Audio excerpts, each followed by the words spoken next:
হবিগঞ্জ জেলার বাহুবল উপজেলার কোরাঙ্গি নদীতে আসছি। গতকাল এই কোরাঙ্গি নদীর বাঁধটি ভেঙে গিয়ে প্রায় 5 থেকে 6টি গ্রাম প্লাবিত হয়ে গিয়েছে। ইতিমধ্যে গ্রামবাসী নিজ উদ্যোগে বাঁশ এবং কাঠ দিয়ে ওনারা আপাতত ওনারা একটি ব্রিজ করার চেষ্টা চালিয়ে যাচ্ছে। এটা গ্রামবাসী উদ্যোগ নিয়ে এটা করেছে। গ্রামবাসীদের অভিযোগ যে গত কয়েক মাস আগেও এই কোরাঙ্গি নদীর বাঁধটি ভেঙে যাওয়ার পরে সরকারিভাবে কোনোভাবে মেরামত করা হয়েছিল, কিন্তু এবারের বন্যায় আবারও বাঁধটি ভেঙে গিয়ে প্রায় 5-6টি গ্রাম জলাবদ্ধ অবস্থায় রয়েছে। ইতিমধ্যে তাদের আজকে 3 দিন যাবৎ বিদ্যুৎও নেই, বিদ্যুতের খুঁটিও পানির নিচে তলিয়ে গিয়েছে। আমরা যদি একজন গ্রামের একজন নেতা, উনি উপজেলা জামাতের নেতা, ওনার সাথে আমরা এই বিষয়ে একটু কথা বলবো। আসসালামু আলাইকুম। ধন্যবাদ চ্যানেল এসকে যে আপনারা এত কষ্ট করে আমাদের এই দুর্যোগ সময়ে আপনারা এসেছেন। আপনাদেরকে অনেক অনেক ধন্যবাদ আমাদের গ্রামবাসীর পক্ষ থেকে। ইতিমধ্যে সাংবাদিক মাসুম সাহেব যা বললেন যে এখানে প্রায় অনেক ধান্য জমির ক্ষয়ক্ষতি হয়েছে এবং বাঁধটি ভেঙে যাওয়ার কারণে যোগাযোগ ব্যবস্থা বিচ্ছিন্ন। সরকারি প্রাথমিক বিদ্যালয় এখানে উপস্থিত, এখানে ছাত্রছাত্রী এবং শিক্ষক সহ পাঠদান ব্যাহত হচ্ছে।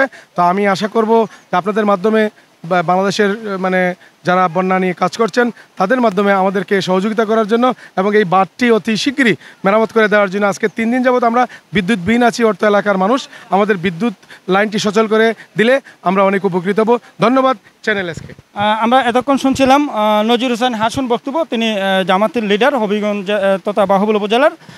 আমরা যদি এদিকে দেখাই যে পুরো বিশাল এরিয়া জুড়ে হচ্ছে কোরাঙ্গি নদী বিশাল এরিয়া জুড়ে এই নদীর বাঁধটি গ্রামের ভিতর দিয়ে চলে গেছে। এই বাঁধটি ভেঙে যাওয়ায় প্রায় একটু আগে আমাদের যিনি নেতা উনি আমাদেরকে জানিয়েছেন যে এই বাঁধটি ভেঙে যাওয়ার পরে অনেক ক্ষয়ক্ষতি হয়েছে গ্রামের। ইতিমধ্যে 3 দিন যাবৎ বিদ্যুৎ নেই এবং ফসলি জমিও নষ্ট হয়ে গিয়েছে।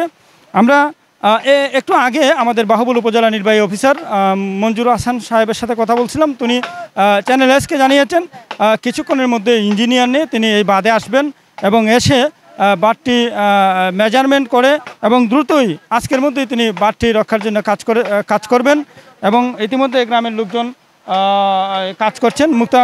আপনি দেখতে পাচ্ছেন যে গ্রামের কিছু উৎসুক মানুষ মাছ ধরতে জাল ফেলেছে। এই যে এখানে অনেক মাছ হয়তো জালের মধ্যে উঠে, যে কারণে কিছু মানুষ জাল নদীতে ফেলে পানির মধ্যে ফেলে ওনারা মাছ ধরছেন। উৎসুক জনতার আসলে ভিড় এখানেই বলা চলে এবং গ্রামের কিছু মানুষ নিঃস্বার্থভাবে ওনারা বাঁশ বেত দিয়ে কেটে এই ব্রিজটি মেরামত করার চেষ্টা চালিয়ে যাচ্ছেন এবং নদীর পানি আসলে আগের চেয়ে 1 ইঞ্চি কমেছে বলে স্থানীয়রা জানিয়েছেন আমাকে। ওনারা জানিয়েছেন একটু আগেও সকাল 7টার দিকেও নদীর পানি ছিল, কিন্তু এখন প্রায় 9:30 এখন পর্যন্ত নদীর পানি কিছুটা প্রায় 1 ইঞ্চির মতো কমেছে। তো আজকে সকাল থেকে আমি আপনাকে যেটা জানিয়ে রাখবো, আজকে সকাল থেকেই কিন্তু আকাশের অবস্থা ভালো, হবিগঞ্জের আকাশটা ভালো এবং কোনো বৃষ্টিপাতের আপাতত সম্ভাবনা নেই। বিকেলে কী হবে জানি না। তো এই ছিল আমার কাছে সর্বশেষ খবর।